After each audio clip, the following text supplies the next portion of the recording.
नमस्कार भाई और बहनों, मैं डॉक्टर पीयूष स्वागत करता हूं आपका अपने YouTube चैनल फिटनेस मेटार्ट्स में। तो आज की मेरी वीडियो एक प्रोटीन का रिव्यू है। मेरे एक फ्रेंड ने मुझे सजेस्ट किया था कि बहुत अच्छा प्रोटीन आया है। मैंने 1 महीना इसको पिया है, उसके बाद मैं रिव्यू करना चाहता हूं ताकि आप सब लोगों को भी कुछ बातें पता चले, जिससे आप एक स्मार्ट परचेज कर सकें जब आपको अपना प्रोटीन खरीदना हो। तो ये नीड हेल्थ प्रोजेक्ट का प्रोटीन है। ये सर्गी कॉन्स्टेंस की ब्रांड है, स्पेनिश ब्रांड है ये। और प्रोटीन की अगर मैं बात करूं तो अच्छा प्रोटीन है। 1 महीना मैंने यूज किया, रिजल्ट भी अच्छा है, लेकिन कुछ खराब बातें थी, कुछ नेगेटिव्स थे जो मैं आप लोगों के सामने इस वीडियो के द्वारा लाना चाहता हूं। अगर मैं इस प्रोटीन की बात करूं तो ये एक ब्लेंड है। ब्लेंड का मतलब ये है, ना तो ये प्योर आइसोलेट है, ना प्योर कंसंट्रेट है, ना केसीन है। ये मिक्सचर है कंसंट्रेट, आइसोलेट, केसीन और सोय प्रोटीन का। 4 प्रोटीन है इसके अंदर, जिसमें कंसंट्रेट लगभग 78% है, 5% आइसोलेट है, 5% केसीन है और 5% ही इसके अंदर सोय प्रोटीन है। अगर मैं इंग्रेडिएंट्स की बात करूं तो 30 ग्राम का इसका स्कूप होता है, जिसमें से 1.7 ग्राम फैट है, 3.2 ग्राम इसमें कार्बोहाइड्रेट्स हैं एंड 22.7 ग्राम प्रोटीन है।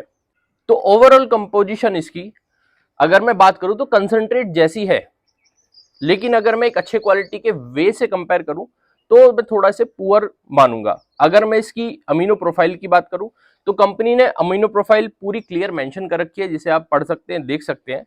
वे के कंपैरेटिव ही है अमीनो प्रोफाइल, बट अगर मैं आइसोलेट से कंपेयर करूं डेफिनेटली उतनी अच्छी नहीं है। तो चूंकि ये ब्लेंड है तो इसे आइसोलेट से कंपेयर किया भी नहीं जा सकता, ये अलग ही प्रोटीन है, इसका उस तरह से कंपैरिजन फेयर नहीं होगा। बात करता हूं इसकी पॉजिटिव और नेगेटिव बातों की। पॉजिटिव बात ये थी कि इसका टेस्ट बहुत अच्छा है, इसका रिजल्ट भी अच्छा है, ये एक जेन्युइन और अच्छा प्रोटीन है। लेकिन नेगेटिव बातें इसमें बहुत सारी हैं जो कि मैं आप लोगों के सामने लाना चाहता हूं, जिससे जब आप प्रोटीन खरीदने जाएं तो थोड़ा सतर्क रहें और समझदारी से प्रोटीन खरीदें। अब हम प्रोटीन खरीदते क्यों हैं? हम बेसिकली खरीदना चाहते हैं वे प्रोटीन। क्यों?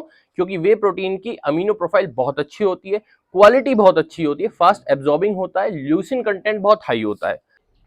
अब अगर मैं इसका कंपैरिजन वे प्रोटीन से करूं तो कुछ खराब बातें ये हैं कि एक तो ये प्री वर्कआउट में नहीं लिया जा सकता, क्योंकि वे प्रोटीन फास्ट एब्जॉर्बिंग होता है। ये उतना फास्ट एब्जॉर्बिंग नहीं है क्योंकि इसमें केसीन है और सोय है।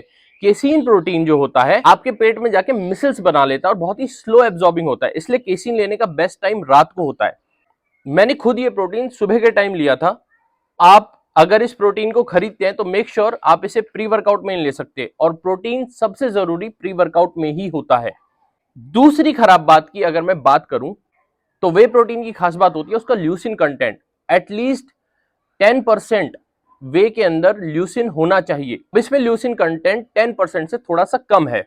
तो मैं कहूंगा इसकी अमीनो प्रोफाइल वे के कंपैरेटिव थोड़ी सी पुअर है। अब कोई भी चीज अच्छी या बुरी उसके प्राइस पे डिपेंड करती है। इसकी एमआरपी 8,000 है, तो अगर मैं उस प्राइस में कंपेयर करूं तो आपको इससे बेटर वे मिल जाएंगे। ऑल्दो ये प्रोटीन अच्छा है, पर अगर मैं प्राइस की बात करूं, अगर आप एक अच्छी रिच फैमिली से हैं, आपके लिए प्राइस मैटर नहीं करता, तो कोई दिक्कत नहीं है, एक अच्छा प्रोटीन है। पोस्ट वर्कआउट में ले सकते हैं और मॉर्निंग टाइम में शेक के साथ या सोने से पहले, ऐसे टाइम्स के लिए बेस्ट है। लेकिन उसके साथ आपको एक वे चाहिए होगा तब भी प्री वर्कआउट में लेने के लिए।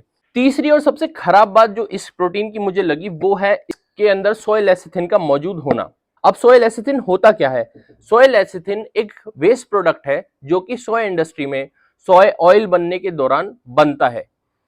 चूंकि ये एक वेस्ट प्रोडक्ट होता है तो ये बहुत ही सस्ता होता है। ऊपर से अगर आप इसको वे में मिला देते हैं तो कुछ फायदे कंपनीज को होते हैं, जैसे कि ये एक इमल्सिफायर तो होता ही है, यानी कि ये प्रोटीन के शेक को क्रीमी बना देता है।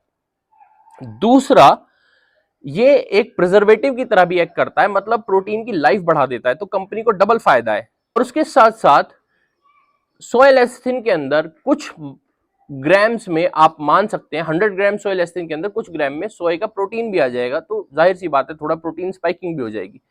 लेकिन सोय लेसिथिन के साथ कुछ बहुत ही खराब बातें हैं जो इसको बहुत चीप क्वालिटी का इमल्सिफायर बनाती हैं। एक तो सोय लेसिथिन ईस्ट्रोजेनिक होता है, मतलब ईस्ट्रोजन बढ़ा देता है। दूसरा, सोय लेसिथिन थायराइड हार्मोन्स को डिस्टर्ब करता है।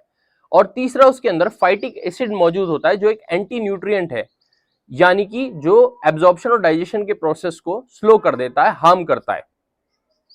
इसलिए आप कभी भी वे प्रोटीन खरीदने जाएं तो ऐसे वे प्रोटीन्स को अवॉइड कीजिए जिनके अंदर सोय लेसिथिन हो। इंस्टेड सनफ्लावर लेसिथिन या गम ज़ैंथेन्स फिर भी लिए जा सकते हैं, लेकिन सबसे बेकार क्वालिटी होती है सोय लेसिथिन।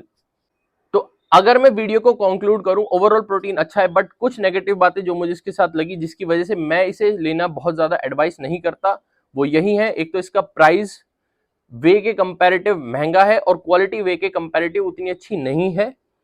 दूसरा सोय लेसिथिन का मौजूद होना, इसलिए मैं इसे, अगर आप बोलोगे 10 में से सिर्फ 6 पॉइंट्स दूंगा। लेना ना लेना अब आपकी इच्छा है। नमस्कार, धन्यवाद।